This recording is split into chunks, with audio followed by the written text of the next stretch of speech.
On this episode of Late Night Riders, our hosts speak with Melissa Samuelson, who is a neurologist by trade, but by night is an amateur eventer. The ladies also speak about how Melissa got into the equine world and why horses are good for not only the soul, but for the mind as well.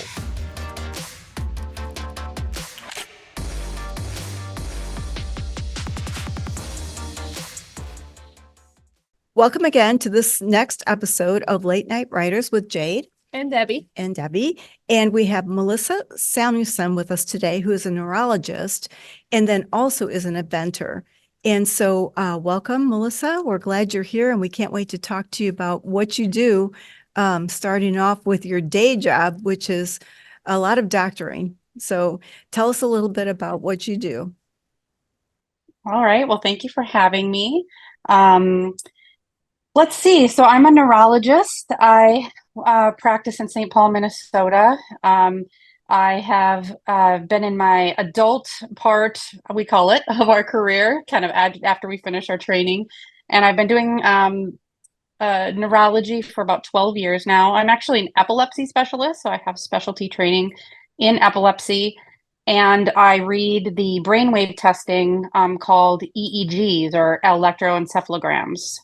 So, I'm a native Minnesotan and went to medical school in North Dakota and graduated there in 2005. Went off to Rochester, New York for my neurology training and extra training in epilepsy, and came back about 6.5 years later in 2011. So, been in the Twin Cities area since then. So in my day job, I actually have kind of created this very unique position, which now, after we get into the horse stuff, will sort of explain to you how it allows me to do some of the things I'm able to do right now. So right now, I actually have a very unique position where I work 7 days at a time in the hospital. I am like the neurologist in the hospital that sees hospital patients who have neurologic issues such as strokes, seizures, infections, things like that, having to do with their brain. And then I will spend 7 days at a time remotely reading all of the EEG brainwave testing. And then I will have certain weeks off in between. And so that is what has allowed me to actually be where I am right now in North Carolina with my horse. Wow. Cool. So when in all of that, you told us a lot about your backstory, but when in all of that did horses come into play?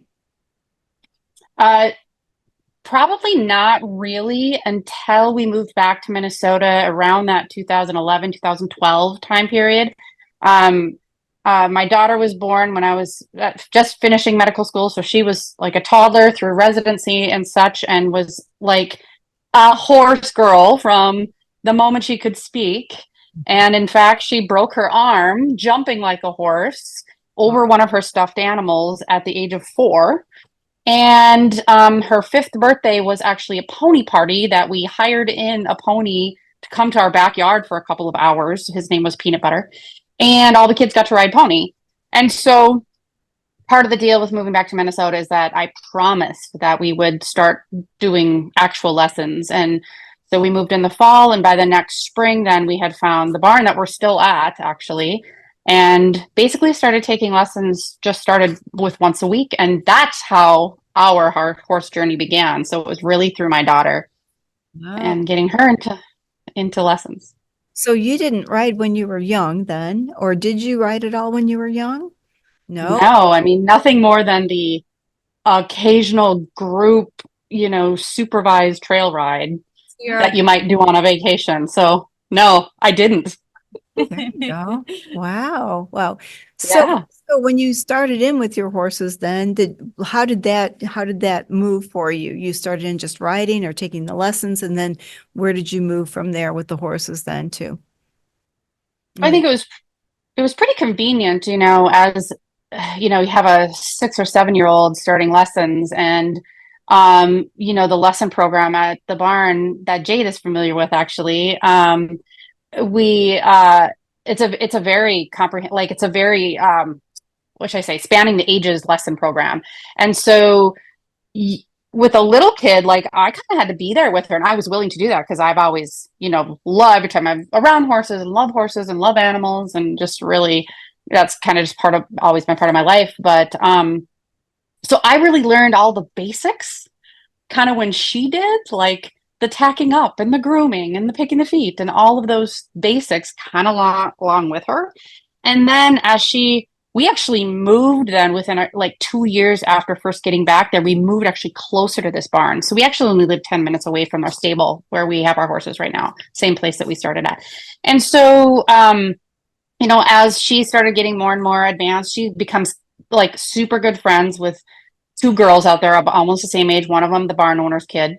And so kind of around that 11, 12-year-old age, they just wanted to be out there 24/7. And so it was a little bit awkward sometimes because like, well, I'm dropping my kid off out here. I know they're going to be riding ponies and whatever, who knows what they're doing. So then, it was kind of, the barn owner and I had several conversations like, are you okay with my kid out there? She said she had peanut butter sandwiches yesterday in your house. I'm like, I hope you're okay with that. So they became barn rats.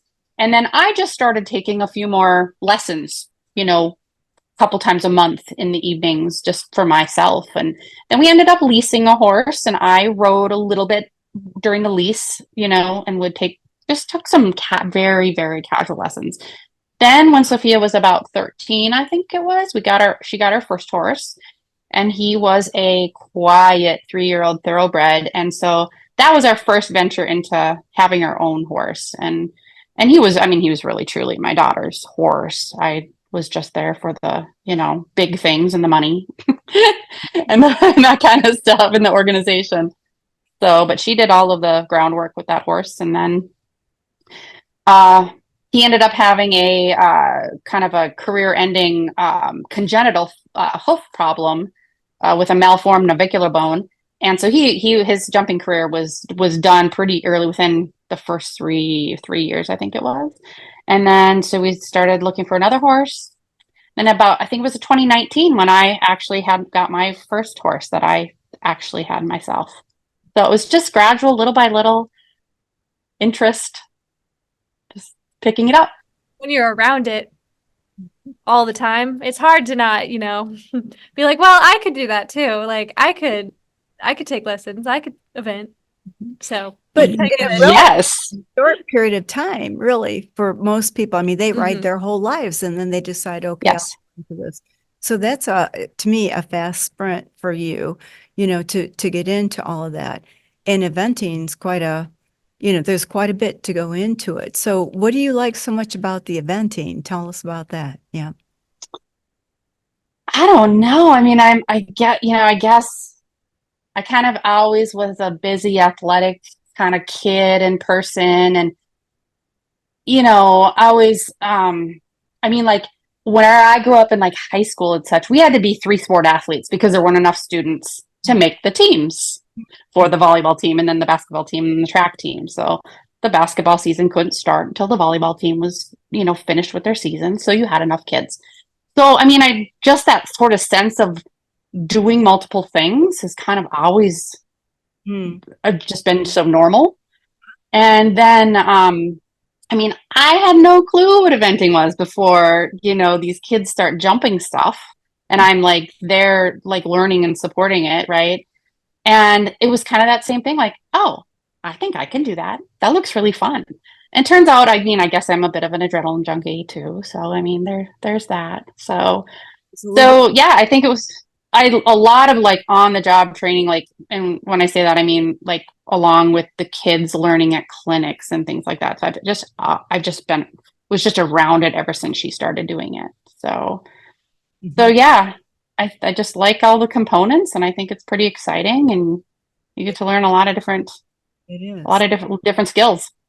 Is there one portion of it that you like better than another? Is each one have its own favorite, part that you enjoy with it, Well, I think the dressage is exceptionally difficult just because it's so much communication, so much language. Not that the jumping isn't communicating, but just to get the moves right and the body position right. And I just think and so the more I do it, the more I like it. And being down here now with Becky these last 3 months, I mean, I've just had a huge transformation and improved my score by several points by, being down here and working on it and working on a lot of positioning and stuff. So I find the dressage really hard, and, also the foundation for all of the other stuff. It is, isn't it? So if you can't move your horse across the arena in an appropriate forward way, you can't get that horse across the field from jump to jump either safely. So I think, I like all three for their own reasons. And I think the more I learn, the more I actually like each phase, sort of independently. Is there anything that you would tell to someone that's maybe contemplating or wanting to get into eventing that, I mean, of course, the horse is very important and it's what you do with your horse too, but anything that you would tell someone that, because you've got to learn these disciplines and learn them well, and your horse has to be versatile as well as you. Is there anything that you would be along that line of getting into it? Mm-hmm.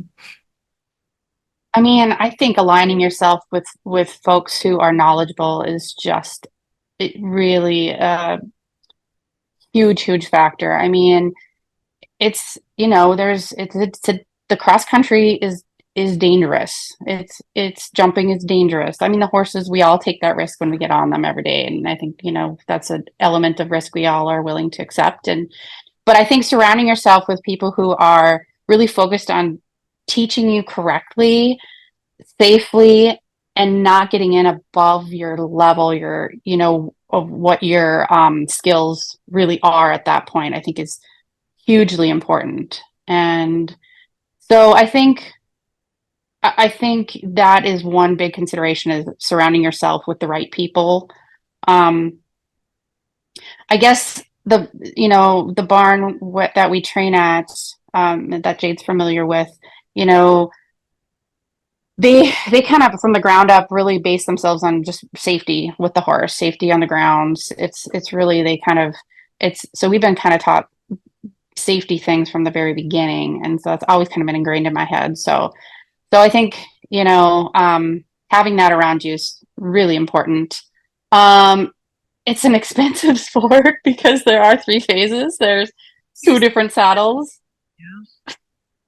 Yeah.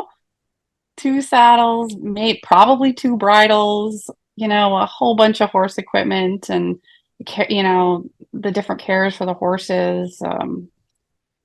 So yeah, it's not for everyone. It's not for everyone. And it's messy, right? There's not a lot of, perfection. It's just messy. You're a little bit of jack of all trades. So I think you got to be willing to really give up some of that perfection. Cross country is messy. I think because it's, I fox hunted for a while, and that's kind of to me like cross country to a degree. And yes. The jumping, but the dressage aspect of it is that discipline. Then you're back into the discipline side of it where, you have to pull everything back and be collected. And that's just such a, from going to this, like taking off and riding, kind of by the seat of your pants, but then, but you have to do it well. You're very, very versatile. I give you a lot of credit. So that's good. Yeah. Yeah. It's been amazing to learn the things I have in the short amount of time. It really truly has been a very short amount of time that I have learned these things. Yes. Kind of bouncing off of that question, then do you have advice for people who maybe are starting riding later in life as well? Like not when you are out of the womb, like a lot of the little horse girls running around, and like myself, like starting relatively young? Yes. I mean, the friendships that I think horses help you form are incredible, because if I think of horse friends, I can think of a 13-year-old girl at the barn who helps me do stuff, and I actually ask her questions like about what to do about this or that, right? And then my riding partner here today is just retired from work this past winter, and we're riding together today in our cross-country lesson at a 5-star rider's farm, 30 miles from here. So I think the just really wide variety of people are so cool and so important getting into it later in life, because you need all of them. You need all of them. And I think, having a little bit of sense of self, I don't know, like not being so hard on yourself, not being so serious with yourself. Like you really have to, you are learning these new skills as a very mature person. And it takes a lot of humility, right? To be flopping around on a saddle while the 12-year-old is, cantering beautifully next to you. It takes a bit of humility. So you can't take yourself too seriously and go home in the evening and be too hard on yourself, because it's just not going to work. And we all know horses are up and down. We have horses as partners. They're living, breathing, thinking beings, and so you have bad days. And so I think you just have to be willing to not take yourself so seriously. I think you have to have a huge open mind about learning. When you surround yourself by the folks that you find in your discipline, and you just have to open your mind and really take it in, because there are so many people who have so much to offer. And if you're willing to try and kind of listen and replicate things, you're gonna get it. You're gonna get it, and it's gonna be fun. This podcast is brought to you by Ram Fence and Stalls, the one-stop shop for your horse farm. Ram is family-owned and operated and been in business for over 30 years. We welcome you to call in and speak with an expert about your next project today at 866-653-8984. Again, that's 866-653-8984. Now, being a doctor and being in neurology, and injury can occur, but then also looking at talking about that, I guess I've wondered about like what thoughts are of, first of all, like, what it does for you to ride, and thought-wise, brain-wise, what, but you have to be fit too in order to do this as well. Yeah. But then also knowing that, the possibility of injury, that type of thing. Yeah. I don't know how to ask that question appropriately. Yeah. As a doctor, your Mhm. perspective on this, then looking at all that you're doing or that other people do, and the people that come into you, what are your thoughts on that then? So, I mean, like surrounding yourself with the people who know what they're doing in a safe scenario. Then on top of that, then you are taking risks, right? You're taking calculated risks, and it is dangerous. And so there is an element of it you just have to accept. Mhm. You're like, well, I am doing this, and there is a risk of me getting hurt, seriously hurt. Mhm. And so, I think that's kind of a bottom line, matter of fact aspect to it. But then you do the other things that that lower those risks little by little. Like the fitness, I have become more fit in the last years than I've been in the last 15, probably. And so becoming, more fit and more able to ride appropriately and use your body appropriately.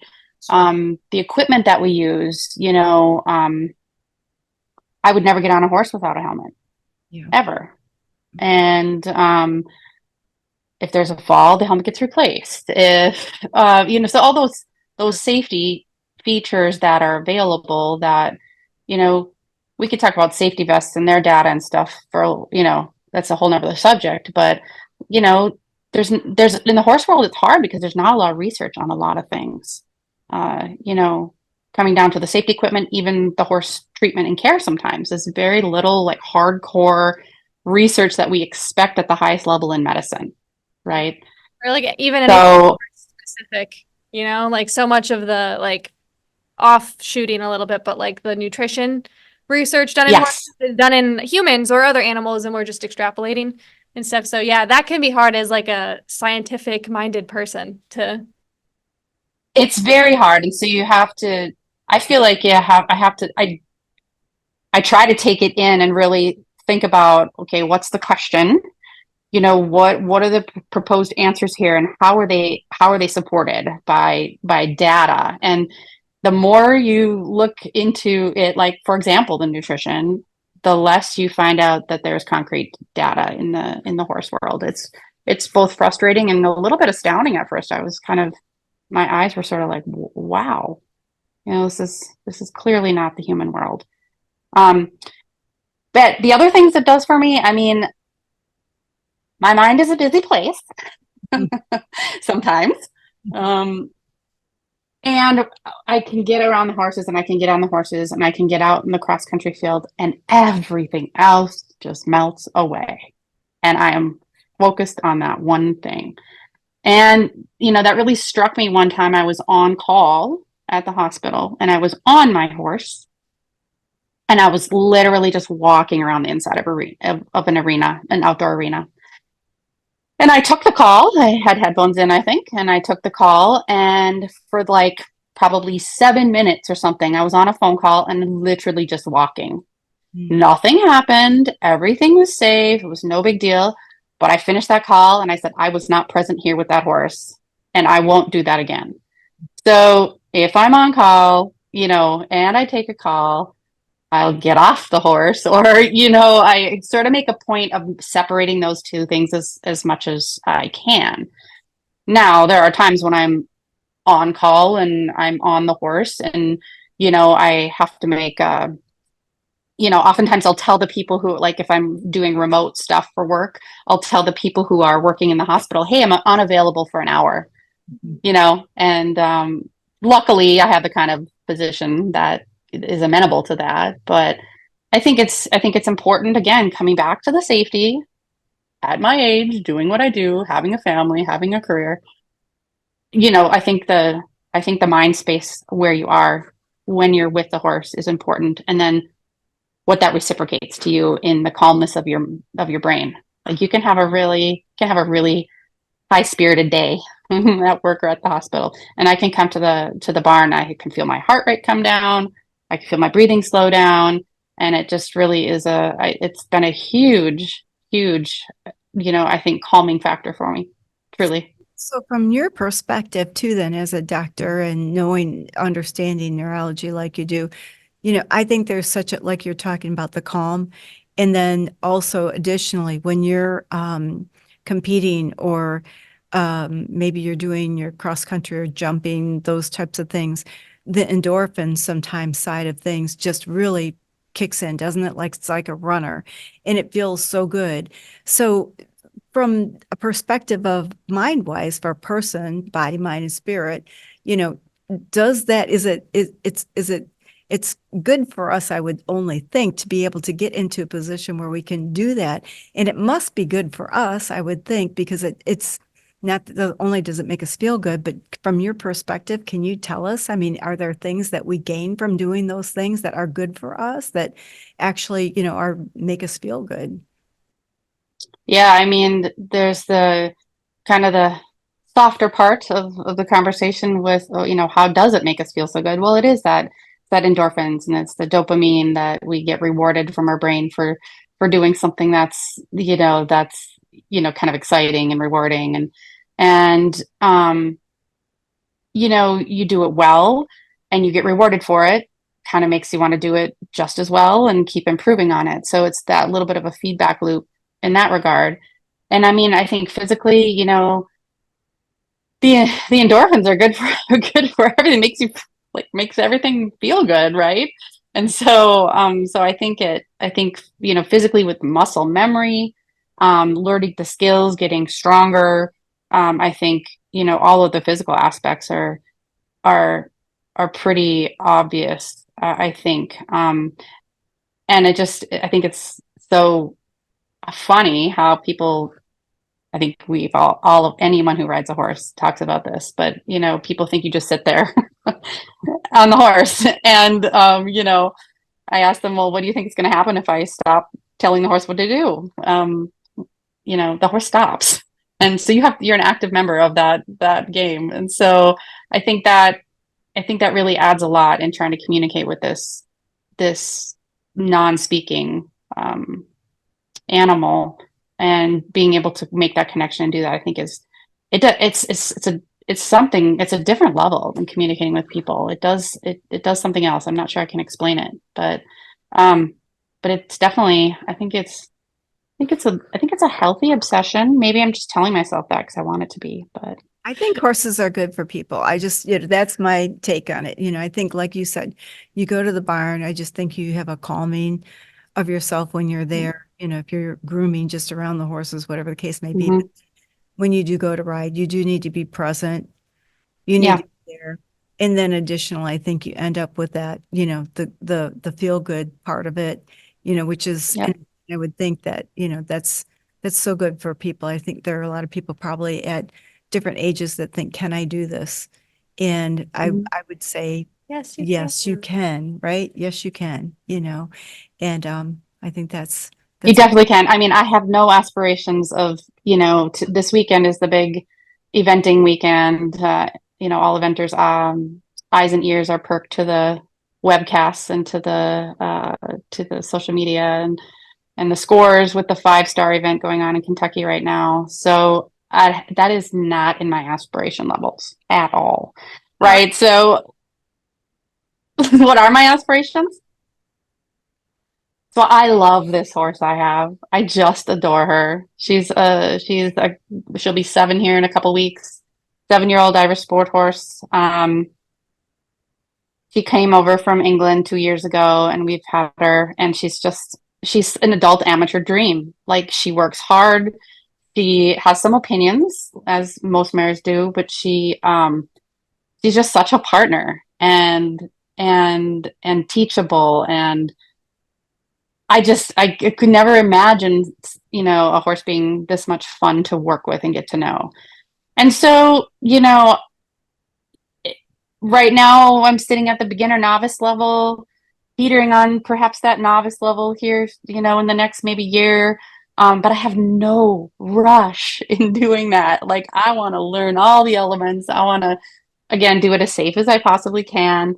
Um, and just kind of grow and work at it. I don't even know if I need to go any higher than the novice level, to be perfectly honest with you. I get plenty of rush out of that. You're just so sweet. And I saw something on your website, and now I'm gonna pick on you a little bit here. And you had said, and I hope I have this right, that you can't always be right, but you can always be kind. And I can tell that Yes. you in talking, no matter what you're doing, you are enjoying it. You're being kind and you're having a good time. And that's so good to see. And it's an inspiration for anybody that wants to get into horses and do something in a way that's good. You are a professional with your neurology, and then you get into the eventing. That's amazing. It's pretty amazing, split between two different worlds. So pretty wonderful. So pretty neat. Yeah, it is pretty fun. So, I like that quote in medicine. I like that, neurology it is not an exact medicine. There's a lot of I don't knows, and I'm not sure of the answer, but I'm gonna look for it. So not always being right is, in our, in our realm, Yeah. a whole heck of a lot more than we might like to be comfortable with. Sure. Right. But you really, the way you deliver that and the way you communicate that makes such a huge difference. And I think you can translate that to horses very, very directly. And I think, you might not ask them the right question, but you can always be nice with the way you ask it to the horse. And Right. Yeah. And always be kind. Exactly. Yeah. Very good point. Okay, well, we'll be taking a short break, and when we get back, we'll be entering our next segment called Canter Banter. Do you have horses and live the equestrian lifestyle? Be sure to check out our blog at yourhorsefarm.com. Yourhorsefarm.com is a great equine online resource. So be sure to share with all the horse lovers in your life. And remember, laugh much and ride often. Okay, and we're back now, and we'll start our Canter Banter section. So is there anything that you'd like to tell us about, maybe something in the past that was maybe memorable or a funny moment that you'd like to share with us? I'm sure there's lots of funny moments. throughout the few years that I've been doing this, but thinking back, especially reminiscing a little bit with Jade and back at our early lessons, there used to be a mom lesson or an adult lesson on Monday evenings at the barn. And one night, one of my good friends, who actually is a low-level adult amateur eventer, just like me, and we take lessons together and clinic together and all this stuff, but we didn't really know each other that well back then. But we're both in this mom adult lesson, and it's us two and probably four or five other people. I think it was still winter, so we're dressed pretty heavily, and we're in Minnesota. So we were doing a tag. We were playing tag, and both she and I are just a little competitive. And so one of the moms who was in there was just getting back in the saddle again. You know, her daughter is kind of a teenager, going through the much more advanced levels than her. But she had ridden in the past. I think she had kind of a scary accident and was just a little hesitant. And so this other woman and I was on a horse named Gladys, and Gladys had this like the horse either walked or trantered, and she had this fast little trot and into a canter, and I was on that little gal, and we started playing tag, and the other mom and I got so aggressive. Like we were like cornering around a couple of these other poor adults who were just like, oh my God, what is happening here? And so then we're playing tag with each other and, you know, turning the corners super sharp. And so we kind of got in trouble by the instructor because we were being a little too aggressive in the mom lesson. Mom's got in trouble. Yes. And so Was the instructor a child? the instructor actually for this one was not a child. This instructor was an adult. Okay. So moms get in trouble too, Yes. is the moral of the story. Moms can get in trouble too, and we were just being a little too rough for the rest of the crowd. Well, we're never too old to have fun and have a good time. And it doesn't matter if you're a mom or what you are, but it sounds like every day is an adventure for you, Melissa. And we're just so happy that you would take the time to talk with us. Thank you so very much. Very interesting career in what you're doing. We wish you the very best with your eventing. And thank you so much for joining us. Yeah, thank you. Thank you very much. Thank you. We hope you enjoyed our podcast and encourage you to share with all of your equestrian family and friends. Subscribe on your favorite podcast platform as well as our YouTube channel and stay up to date on all of our shows. Do you have a topic to discuss or a guest recommendation for our hosts? Email us at podcast@ramfence.com.